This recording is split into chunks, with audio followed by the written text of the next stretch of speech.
Thank you again for taking the time, Director Patel, and for Chairman Jordan for holding this hearing. Thank you for depoliticizing the FBI and getting it back to its original mission as well.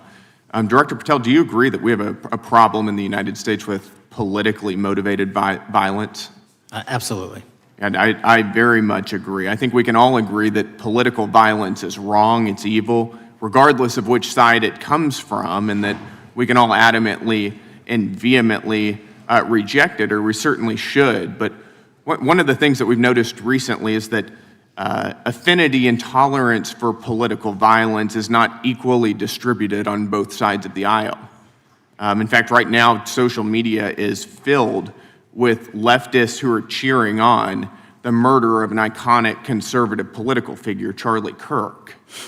And it's not just random people on Twitter doing this now. There's a YouGov poll released just a few days ago, which stated that 25% of those who identify as very liberal believe that political violence can sometimes be justified. That's far too many, is it not?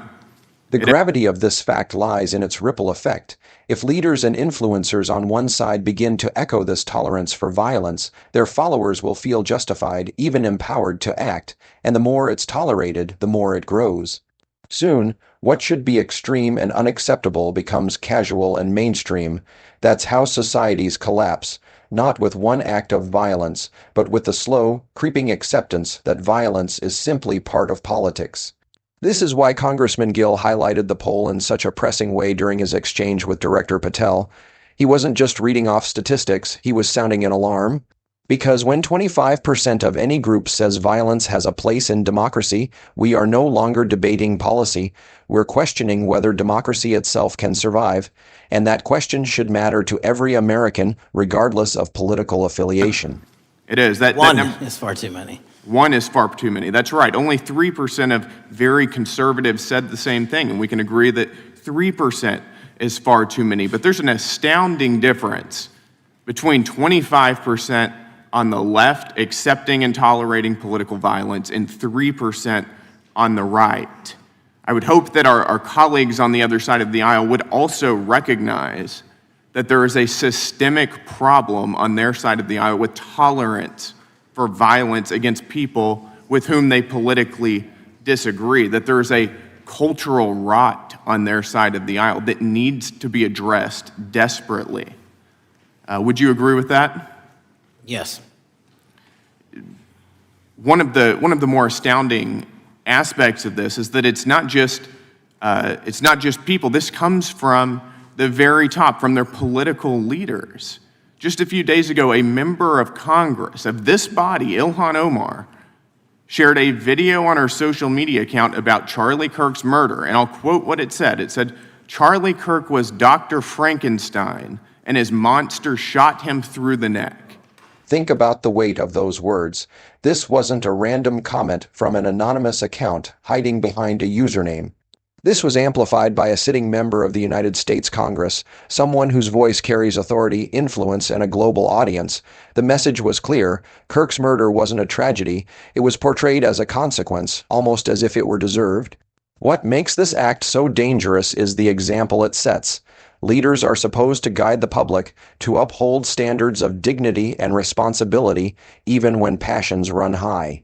When an elected representative shares content that seems to justify or mock an assassination, it doesn't just erode trust, it validates the idea that political violence is acceptable.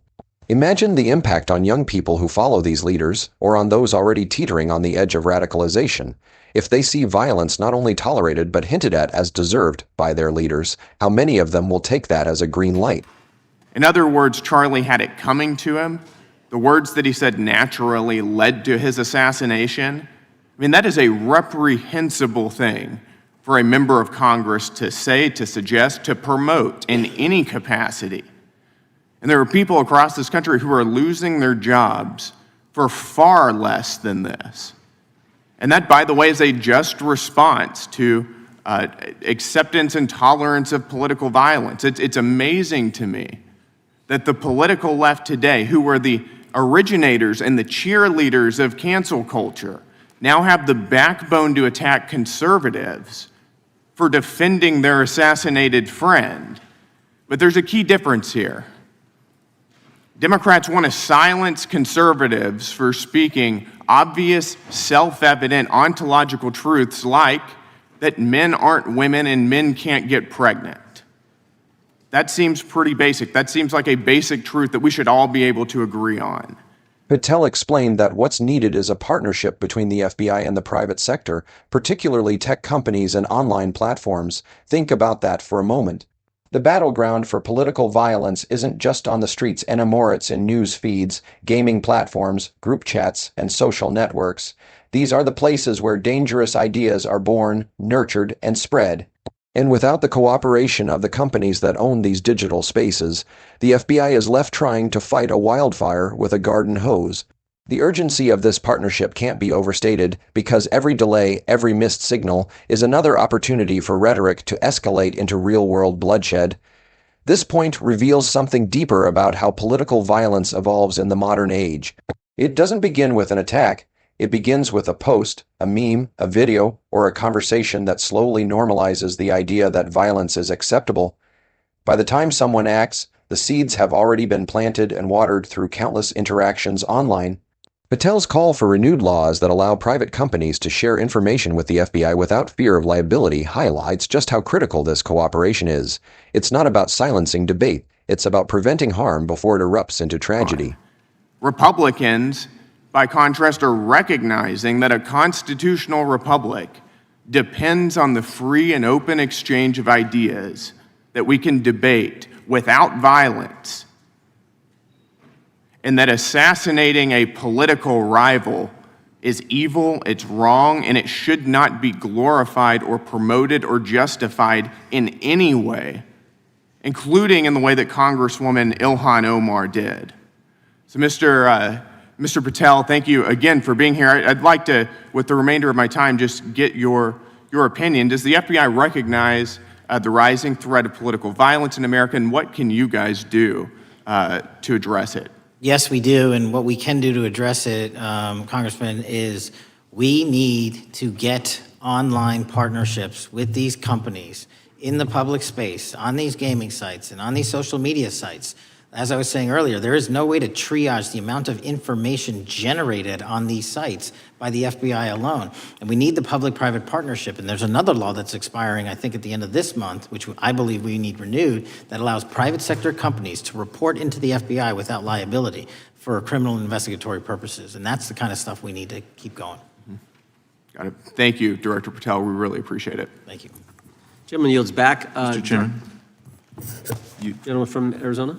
I have some UCs. Gentleman to state his request.